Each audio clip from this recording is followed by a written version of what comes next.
Okay, so our next review of the day is we're doing a retro review, and that is going to be for Fantastic Four. No, not Roger Corman's Fantastic Four. No, not Fan Four Stick from Josh Trank. We're doing Fantastic Four from '05. This is Tim Story's Fantastic Four there. What you have here, you have Ian Gutford there as Reed Richards. You got Jessica Alba there as Sue Storm. You got Michael Chiklis there as Ben Grimm, the Thing. You got Julian McMahon there as Victor Von Doom. There you got Chris Evans. This was one of his very first superhero roles there. Here is Johnny Storm there, Human Torch, who would go on to reprise the role later on in Deadpool and Wolverine. There.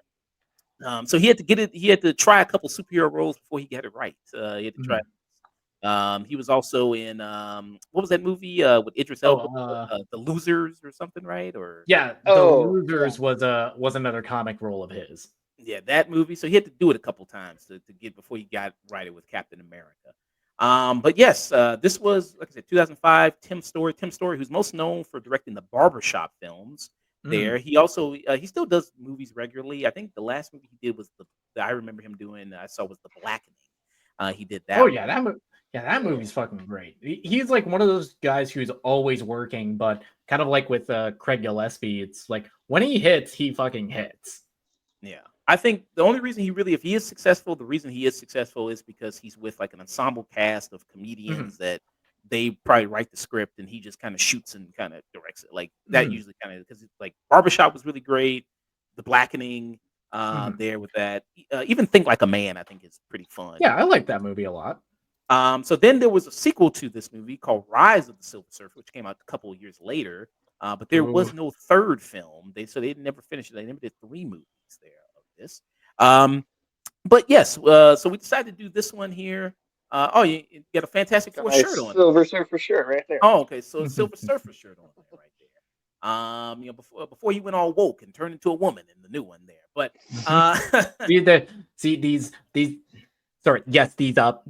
transgenders wokeness, they're taking away our comic book characters and our childhoods.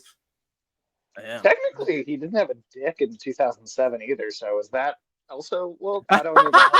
Yeah, he's pretty smooth. I mean, he's just like with Fan Four Stick, where it's like he's basically a Ken doll down there. Yeah, he's pretty smooth.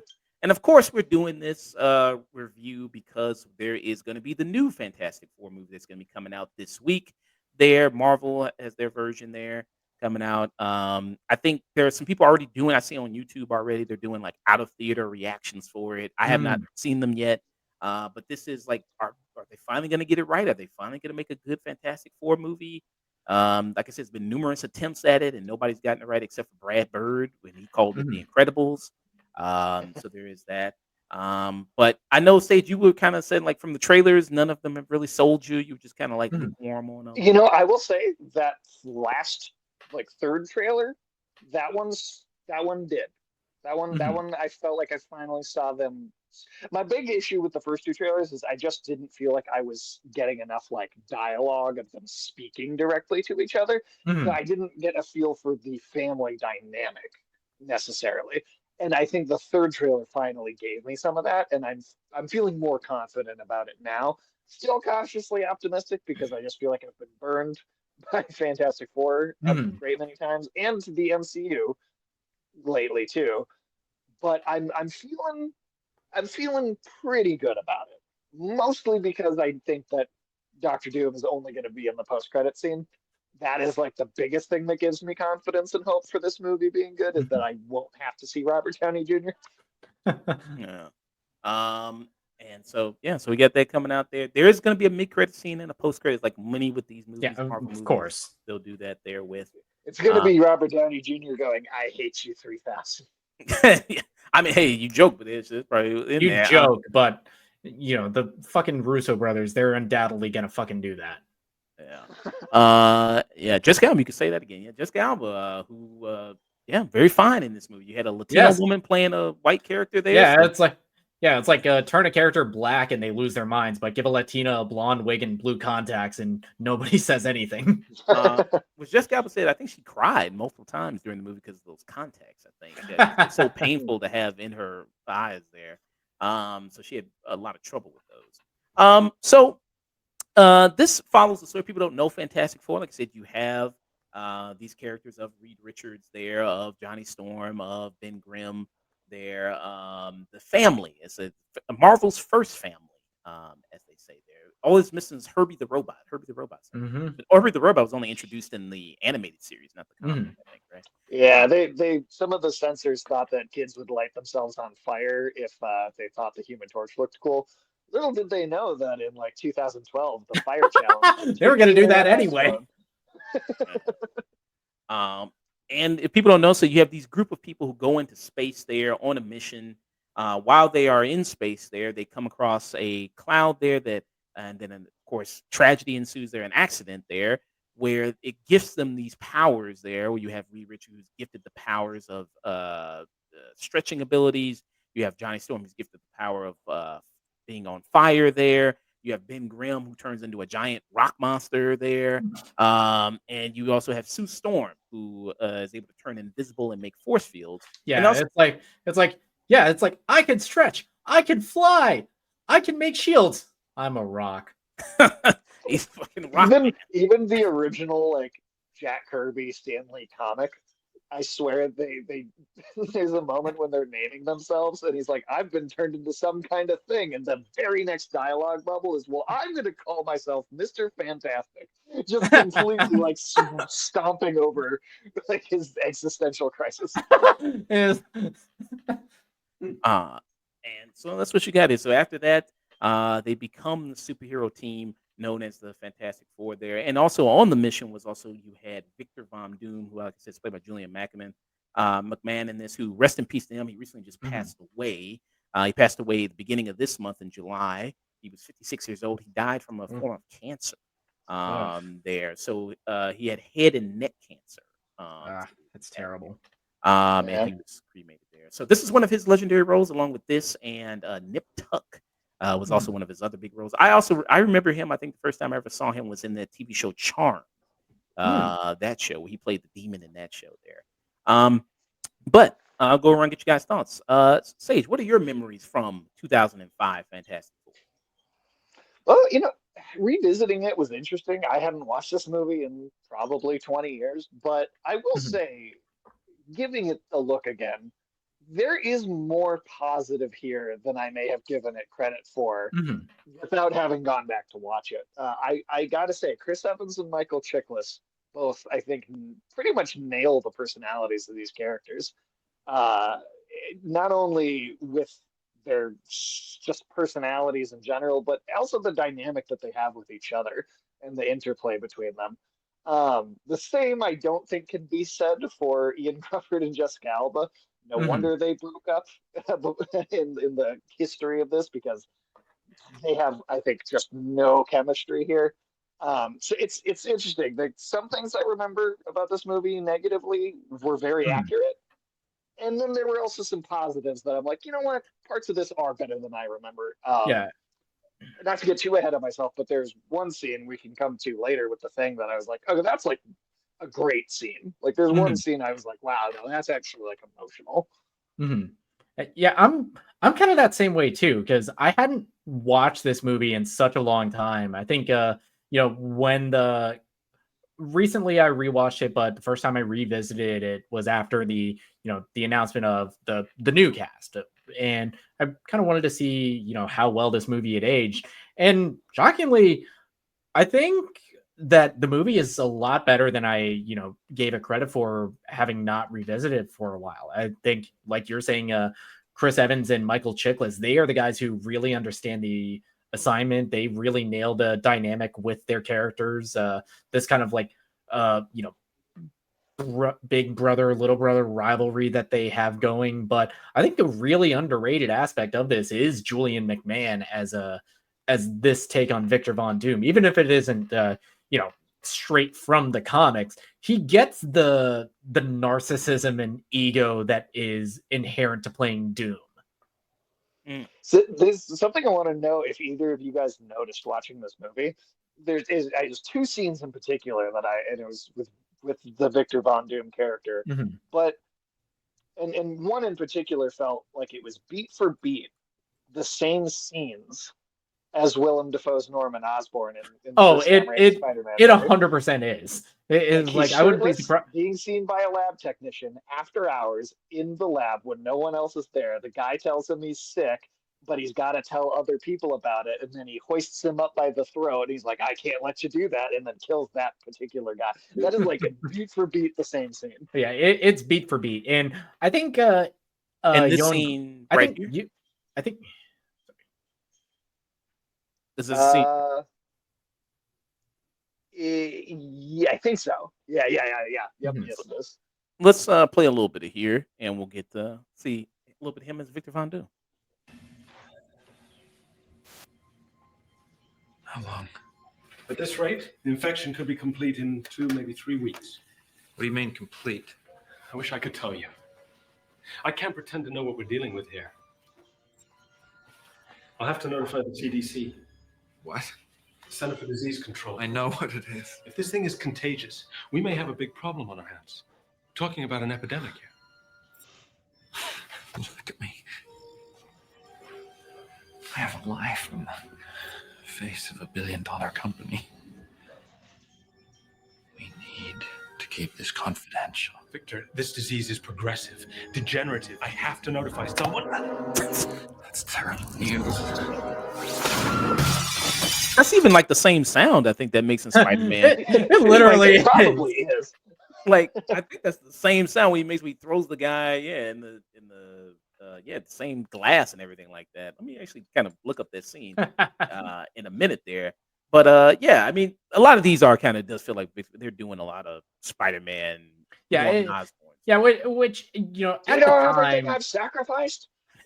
which at the time, you know, X-Men, the original 2001, and you know the first Spider-Man, those were like the blueprint. Those like kind of were the call to action to all of Hollywood that, hey, these comic books, they, you know, you put you know, some money behind them, they'll make money. And you know, Nobody was trying to replicate Howard the Duck. No, they were trying to replicate Blade. That's true. But yeah, it was like if you know take these like kind of seriously, put some money behind them, they'll, you know, pay dividends for you. And you know, everyone was kind of scrambling to get their movies made. Yeah. So let's look at this. Because I swear that same sound plays in this scene too. Let's just take a look at this. Norman.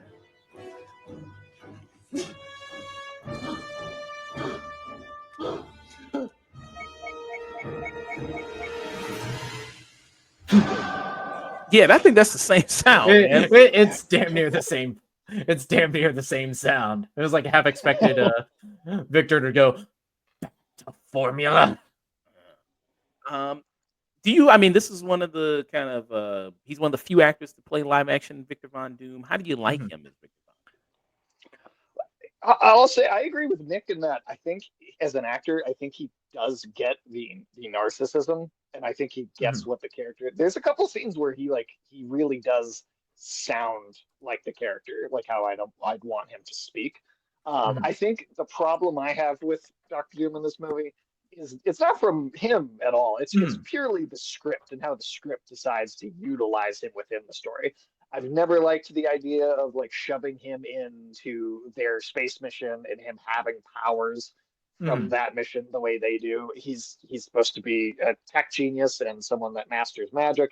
I get that you only have so much time in a movie, but him being like a foreigner, I feel like doesn't even really come up except for like the tags for like, the next movie. They tag the next movie and there's like a throwaway line about him going back to the old country. Yeah, it's very minimal.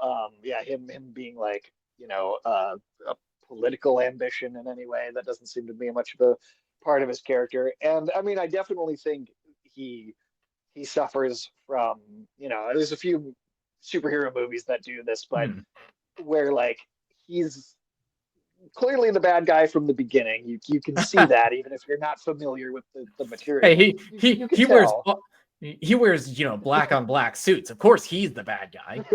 Right. But I will say he still sounds like a reasonable human being, even if he's kind of a douchebag. But he does in the third act. I feel like it's a very sudden, like, all right, pretty normal, just kind of not a great person, to totally crazy. I'm to gonna straight rule the up world. supervillain. Yeah, it's a very fast transition, and it's nothing to do with the actor's performance. It's all just in the room and the material that the script gives him to do with the character. It's just the way he's utilized in the plot. I feel like he could have been in this a lot more than he is. I feel like he's honestly not very present, and that's one way in which it's very different from Willem Dafoe's Green Goblin, because that character is very present throughout that whole movie. You feel the build of it. Spider-Man in that movie, it's almost like the parallel journey of Rise of Peter Parker, but Fall of Norman Osborn. And here it's not as pronounced as it is in other superhero movies like this. And with Doom, I feel like there is a bit of that, like 2000s. And we're kind of embarrassed to be, associated with comic books, so we'll like try and downplay a lot of the more goofier aspects behind all of these characters. Yeah. And here's another decent scene I think I liked from the movie here. Victor, wait. I just wanted to say I'm sorry the mission didn't go as planned. Didn't go as planned. Well, that's kind of an understatement. Didn't go as planned. What the fuck? What are your friends turned into a rock man? What the fuck you mean didn't go as planned? That's kind of a big understatement there. Catastrophe. You ruined the lives of 4 people. With all due respect, we're both to blame. I told you to abort. Abort. I put my company, My name, billions of dollars on the line. I will not let you make me look like a fool. Victor, if we could understand. I don't want to understand it. This isn't one of your science projects. I just want to fix it. Okay. Fast. And then for some reason, a lot of these Fantastic, they have it where Doctor Who can control like electricity or something. Like I think that was they give him lightning powers in all these versions. Yeah. Again, the character is supposed to be a tech genius like Tony Stark, and a very, very adept, like having learned as a skill magic. He's in the comics. I think he's basically a master of the mystic arts. He's like on the level of Tony Doctor Stark Strange. and Stephen Strange. Yeah, exactly. Yeah. So you said that one of the bright things about this movie is Michael Chiklis there, who was a fan of the comic books. He actually was a fan of the comic books. He's one of the few people in the cast, I think, or one of the only people that actually did read the comic books as a kid and was a fan. We can tell. So he was happy about being cast as the Thing there. And I do agree that I think him and Chris Evans are two of the big bright spots in this movie as far as that goes. And then there's some great moments, as you mentioned, with the Thing, where you have a lot of the tragedy of what he kind of. You have Laurie Holden, who I feel like in the 2000s got this reputation for playing just the most unrepentant characters possible between this and Andrea in The Walking Dead. Oh god, I was about to bring up that too. Yeah, and this is the scene right here where he's dressed like Raphael from Teenage Mutant Ninja Turtles, which I think they even make a joke about. I think in one of the comics, don't they? They dress alike, or they're very similar. I'm sure they do. Yeah, and you see her when she actually gets to see him. So the thing when they initially have the whole thing when they come back from the space mission, it takes a while for them to actually get their powers turned. Yeah, they do a scene that I laughed so much harder upon revisiting, where they have Chris Evans as Johnny, just like trying to prepare Ben for seeing his reflection, and it's just Michael Chiklis. Yeah. But this is the scene here where he is trying to meet his fiance again, and he's like, "Hey, I'm back home, and but I got a surprise for you." And it's I was like, could have prefaced it with like, "Okay, it's not going to be a good surprise. There's going to be some adjustments." Yeah, saying I have a surprise for you over the phone is like, I brought you a cake. I'm home early. I got flowers. I'm home early. Yeah. Not I'm a horrible. I'm a rock man now. Yeah, I got a little one for you too. Are you eating gravel? Like what's that? Ben? Where are you? Why are you going outside in your nightie? She could have I thought that was weird too. she could have put on a coat or a jacket or something, and it is New York. I mean, a little, at night it get a little chilly there. For a second. And that's a short night. It's gonna be a bit of a shock. Honey, what's going on?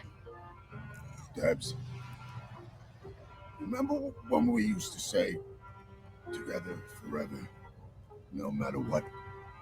Yeah? Well, Maybe you're scaring me. Yeah, just give it a I'm second. about to scare you more.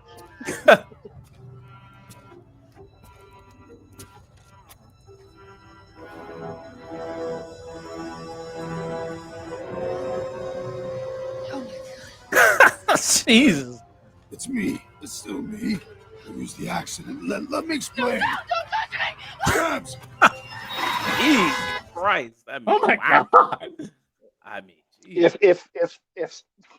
If they really wanted to maximize entertainment factor, they would have had a Meet Joe Black's style car crash. No, but then you don't get the fucking scene later on the Brooklyn Bridge where she like makes eye contact with him and throws her engagement ring on the ground. Yeah. And you mentioned the Brooklyn Bridge scene, which is Like, I don't give a fuck if you just saved a bunch of people.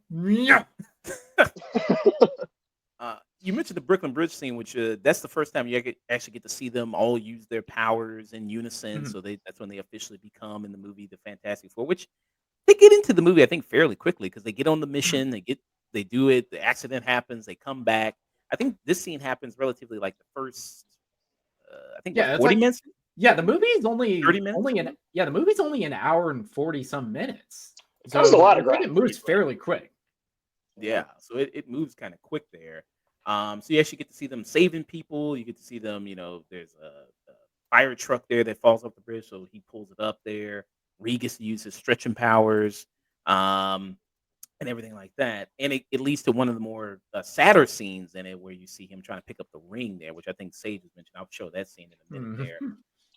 That was the moment I was alluding to at the beginning. I think that's a pretty, not as much the way she leaves it on the ground. That's kind of over the top, but just the scene of him trying to pick it up again off the ground. I think that's a really emotional moment. Yeah. How do you think they work together? I mean, you mentioned that you don't think Reed Richards and Sue Storm have many good chemistry there, but how do you think the team in unison? Do you think they have good chemistry? Just everybody working? Oh, I think Michael Chiklis and Chris Evans are so good that they almost force the other characters to have chemistry with them. But yeah, Reed and Sue, when it's just Reed and Sue, I think are very flat. Yeah, when it's just Reed and Sue, it's like I kind of had this joke when I was rewatching the original I Know What You Did Last Summer. Is like, okay, was Jennifer Love Hewitt ever a good actress or was she just hot? And I'm kind of like that with Jessica Alba. Yeah. I liked her in. It was like, yes, Queen, give us nothing. I guess she was kind of good in Sin City. Jessica Alba, I guess she was good in that. Again, was she good in that or was she just hot? I think in that movie, the point was to just be hot. And there's a scene that they did add in this movie when they got Jessica Alba as Sue Storm. There's a scene where she strips to her underwear, which is only a scene that they added just after they got Jessica Alba. The 2000s. There is that 2000s. What a wonderful, kind of poorly aged time you were.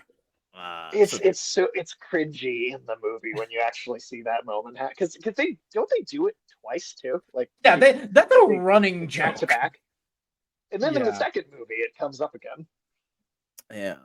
So this was the scene right there, like I said. So they added that in the movie there. After she got especially weird because Chris Evans is playing her brother and he takes his time to like turn around. But this is the scene you mentioned where she sees him in this, like after he's got done saving people are cheering him on. And then she makes it's the most fucked up scene in the whole movie. Like, yeah, she's looking at him here. You two fuck ugly. and then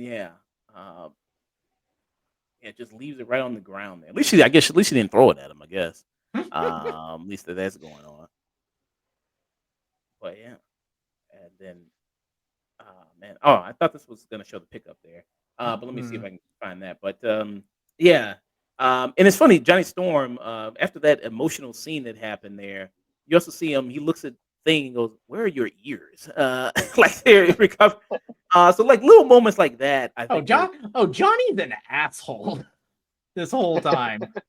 I think there's kind of so that does make it kind of enjoyable there, and it kind of also makes it like let's say it doesn't take itself too seriously, not like something like Fan Four Stick, which is so kind of serious, and they don't even turn into the Fantastic Four like until the last 20 Wait a minutes. minute. Say that again. Until the last like 20 minutes of the movie, they become the Fantastic, which I thought was absolutely absurd there. Yeah. This is where he says where he kind of tries to pick up the ring right here, and this is also the clip that we see. He talks about his ears there, which I think is pretty funny there, as well as that.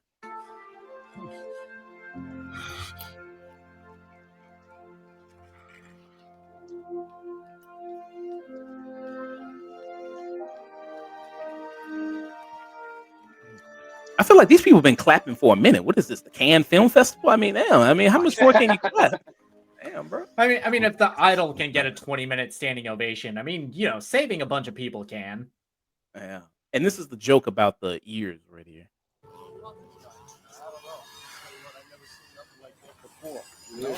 Told you I felt fine. Where are your ears?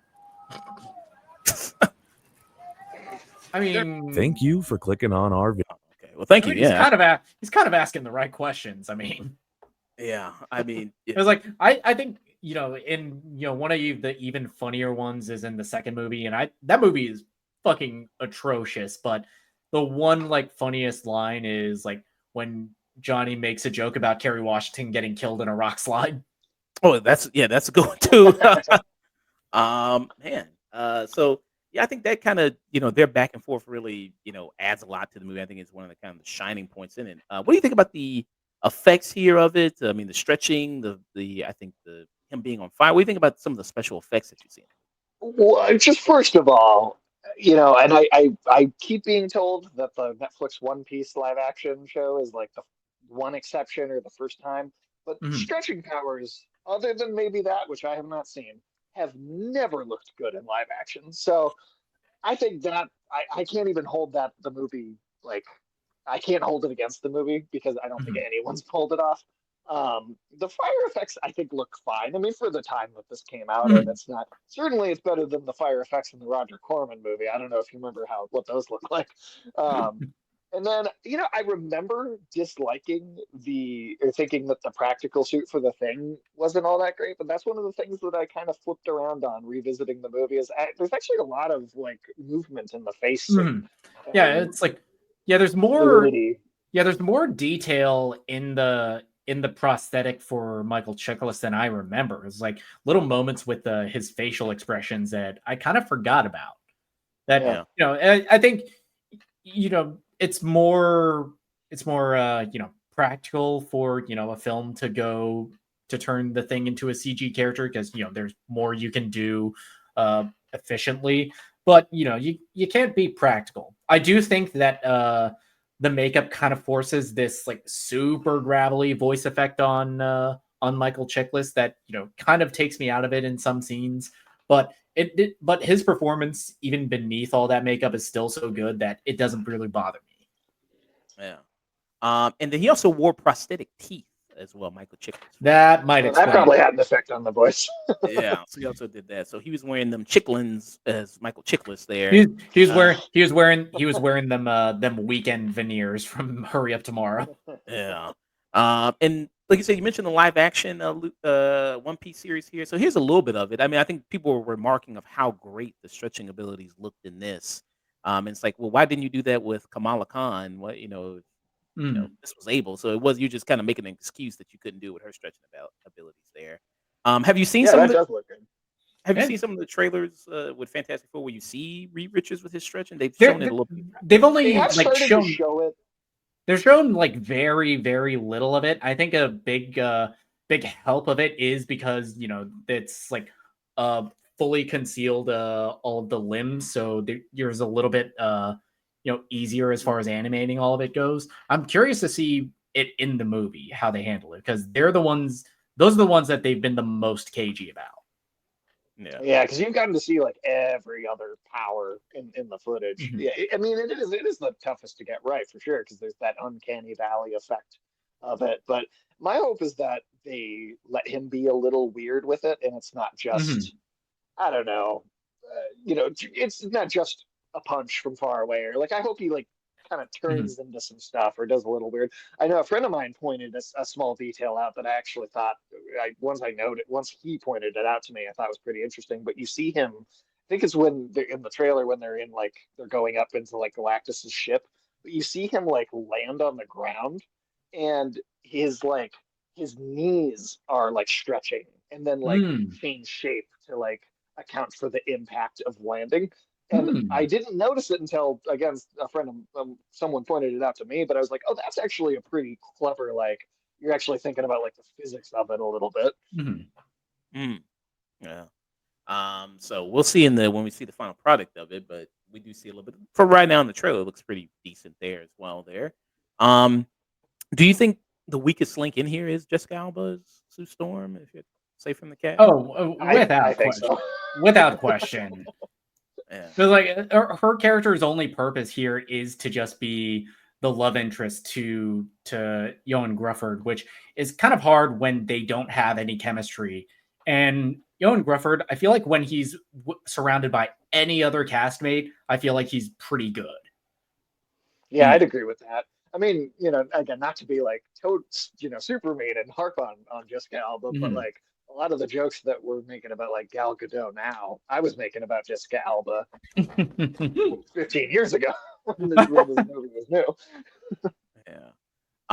So she didn't cry about the context. Let me clarify. She cried about the fact that she was told to cry in the movie. There's a scene when she does cry. Oh, yeah. It was like she was told to like look prettier when you cry.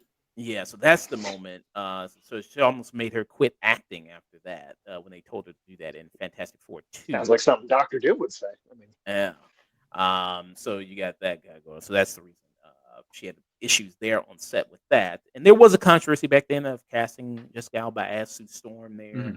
And the kind of, and it just also looked very weird. Her with that kind of look there, and because it's not as jarring here as it is in the second one. Yeah, here it's a little bit more, but in the second one, it's much more prominent there. A lot of what's kind of. Would anybody have had a problem with her just not having those contacts in? Because I really don't see what the point of those are. Yeah, I don't know either. I mean, it kind of makes her just look weird. I don't know. What was that one? Oh, it was in Ahsoka, where it's like Mary Elizabeth Winstead, where she's looking like super creepy. That looked really fucking weird. I was like, bro, like, please. I know I get it's the character, but y'all take these out of her head. She looks like a fucking demon with these contacts on. So you do that. So yeah, I think she's might be the kind of the weakest person here amongst the cast that you got.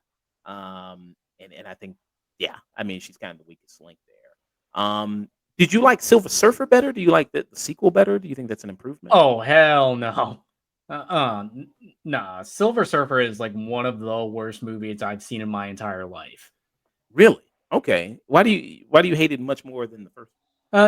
Silver Surfer, it feels like just this such clashing of tones constantly throughout the whole movie that never really comes together. Even like easily the two best aspects of it with Chris Evans and Michael Chiklis, their dynamic has like mellowed out to the point where it kind of removes any of the charm that the first movie had. Yeah. What do you think, say? Yeah, see, that's I also hate Jesus. Gee, oh my god. No, I hate this movie. I remember seeing it in theaters, and I can't even put into words how disappointed I was at Galactus being a cloud. And then it happened again when Green Lantern came out, and I just can't win. But at least Silver Surfer was cool. Silver Surfer looks really good. Some of the effects on the Silver Surfer looked good at the time. It's aged a bit. I do like the casting of Doug Jones and Lawrence Fishburne as like a dual role. I think that's a cool idea. At the same time, I also I mean, and again, it's been a while since I watched this, so it's just my memory of it. But I do feel like, even though the movie's got Silver Surfer in the title, that the Silver Surfer character is pretty underused in the film. Like, He's it's a couple of literally cool he's scenes, literally just a plot device in the movie. yeah. I will say the one positive I'll throw towards that movie, it does have maybe the best Stan Lee cameo. Okay, because in this movie, he's the mailman there, so he's the mailman for the Baxter building. This one, I don't remember what was he the same thing in the sequel there? No, in the second one, No, he's trying to get into the wedding. Yeah. Oh. Yeah, he's They like won't trying let to him get in. into the wedding, and it was like, "Yeah, are you on the list?" Yeah, it's Stan Lee. Oh, okay. Well, and they're literally like, "No, sir, you can't come in here." He's like, "But come on, I'm Stan Lee." I thought that was fun. Oh, okay. Here's the scene right here. Yeah, okay. I forgot about this one in here. Oh, that's kind of fun. They got That's a cute detail.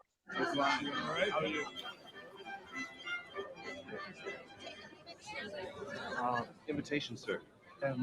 I should be on that list. Name? Stan Lee. Yeah, nice try, buddy. No, really, I'm Stan Lee.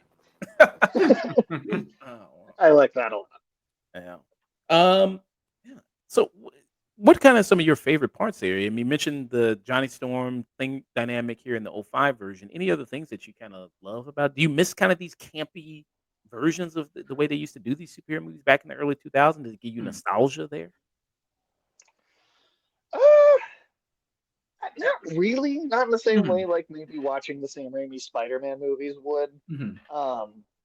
There's the bright spots that are in here, but I still feel like it gets enough wrong, or it speeds through things in enough of a way that I don't necessarily watch it and go, I wish that they would make a movie like this now, if that makes sense. Yeah, like, even appreciating things, Yeah, and nostalgia in one way where, at this point in time, even like the bad superhero movies, you can still tell that there was like love and craft behind the camera. There was still this sense of everybody like behind the scenes like thought that they were going to be making something great or something that was going to be turned into a great movie, versus like the bad superhero movies now, or like Morbius or Madam Web or Craven the Hunter, where they're just so inept and incompetent that you can't even like have fun laughing at them. Yeah. Does the James Gunn Superman that reminds you a lot of kind of maybe like a Sam Raimi Spider-Man early 2000s superhero movie in a good way? In some ways. In the best way, I'd say. It reminded me of that, like being like brought into the pages of a comic book the way the Raimi Spider-Man did. Okay. And then while they're kind of learning their abilities, their kind of powers, you see them. Yeah, that montage where they're all like living together in the Baxter building, that was kind of cute. Yeah, so I enjoyed that. And then there's something like in many like early 2000s movies there, or even from the 90s, you have that moment where a character says something that becomes later relevant there. It's like, Johnny never goes supernova, so he's gonna go supernova. When somebody says it, it's course. like, that's obviously gonna happen there. Even though you said that, I mean, him going supernova would be way more dangerous than what they show in the movie there. I think when we talked about the movie before there, or no, maybe we were just talking about when Johnny showed back up in Deadpool and Wolverine, and you talked about the fact that Pyro absorbed Johnny Storm's ability. It's like that. Yeah, no, like because it's in Deadpool and Wolverine. I remember now because the Human Torch's firepower. It's not just fire. It's also the power cosmic, right? That's from this radiation cloud. It's tied to the power of Galactus and Silver Surfer and this kind of cosmic element. And the fire that the Human Torch is expelling is cosmic fire radiation. Pyro can manipulate fire on Earth. It's not like powerful enough to do it's like it's like the difference between a campfire and literal hellfire. Yeah. And then we get to see their, of course, montage, get to all their powers there. And we see that Dr. Doom is here. They portrayed as like basically his face is falling apart. His skin is coming apart there with kind of this. And it leads to what we see here in the final scene. Do you think this is kind of the best look that Doctor Doom has looked in live action here as far as this. To be honest, I think I mean- the Roger I mean- Corman movie is better than this. I mean, in comparison to what we got. Let me look up the Roger Corman one here. So this actually The Roger Corman one, I think, is the best live action Doctor Doom costume so far.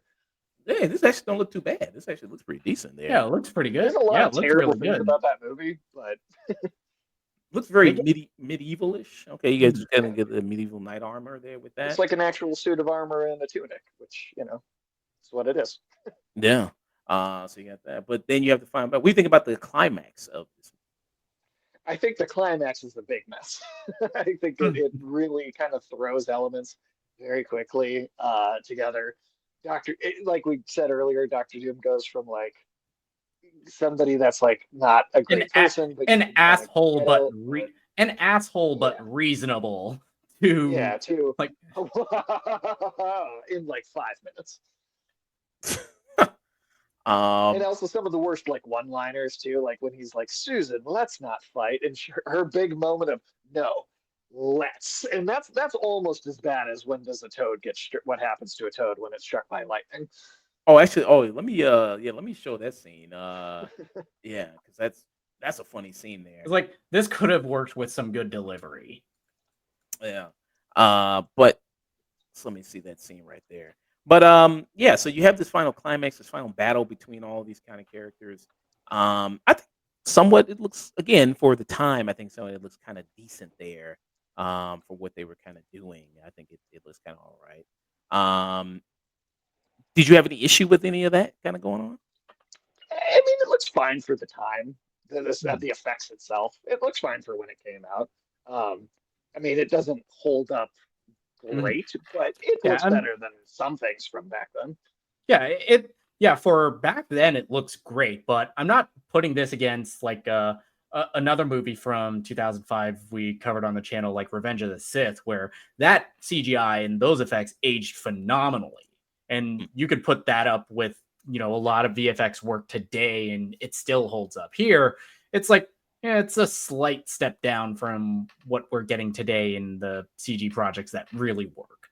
So this is a scene that Sage was talking about right here. His finger. The gods, so we could refuse these gifts. Victor, you always thought you were a god. Now back off. Susan, let's not fight. No, let's. Okay. Well, she put a lot of emphasis on that oomph there, man. The shield. Man. Victor, you always thought you were a god. What would be your final thoughts rating for Fantastic Four 05 there? Sage. Like I said, I enjoyed it more going back to it than I maybe would have expected. There are some performances here that stand out and make some of this actually really work and do capture the feeling of what these characters are. On the whole, though, it just doesn't do enough of that across the board. And especially, I think it falls apart in the third act, and it rushes the development of the villain so much that it just becomes kind of a mess. But like I said, the first like 2/3 are honestly way more enjoyable than I remembered them being. I'd say I'd give it like a really like high stream it. Okay.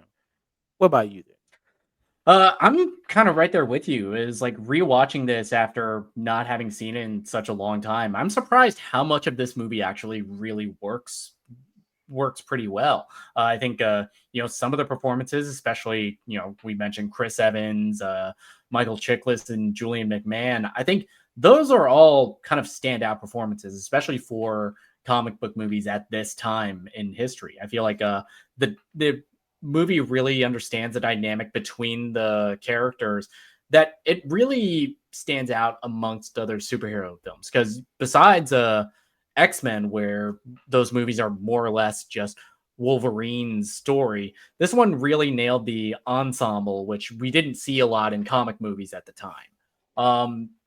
I think where it is weak is, with its third act, where things are so rushed because the movie is so short that, character turns just happen more or less out of nowhere. Like we keep mentioning with Julian McMahon, as good as I think he is in the movie and how much he does nail the essence of Victor Von Doom in the comics, I feel like because of a lot of the 2000s isms of this movie, you really don't get to a real faithful portrayal of the character. But effects wise, I think this holds up fairly well compared to a lot of films from 2005. And I'm shocked how much I ended up enjoying this. What this gets wrong, it gets so wrong that it becomes egregious. And even as I was, rewatching and kind of enjoying it, those pulled me out of my experience right away. I gotta give this. This is like a fairly strong stream it. This is like one of those.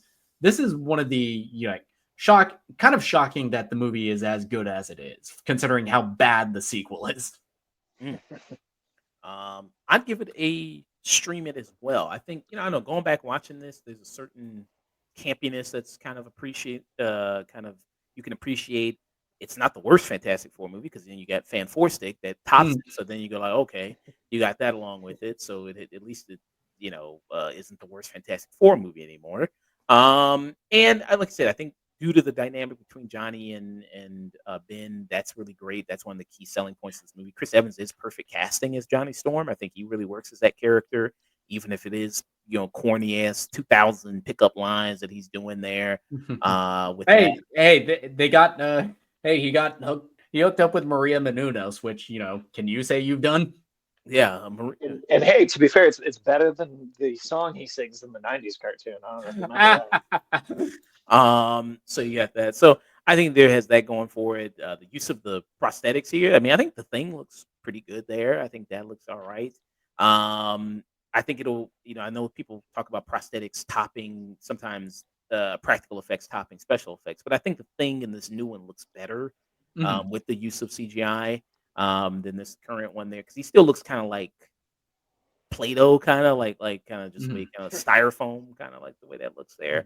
Julian McMahon there as Victor Von Doom has some decent moments, I think, as the character, but I'm not a Doom expert there, just MF Doom expert, but I think that Julian. This movie had more comics accurate than this movie. This movie had a missed opportunity, kind of the way "Run the Jewels" is the theme music for the Mauler twins. We should have had some MF Doom needle drops in this movie.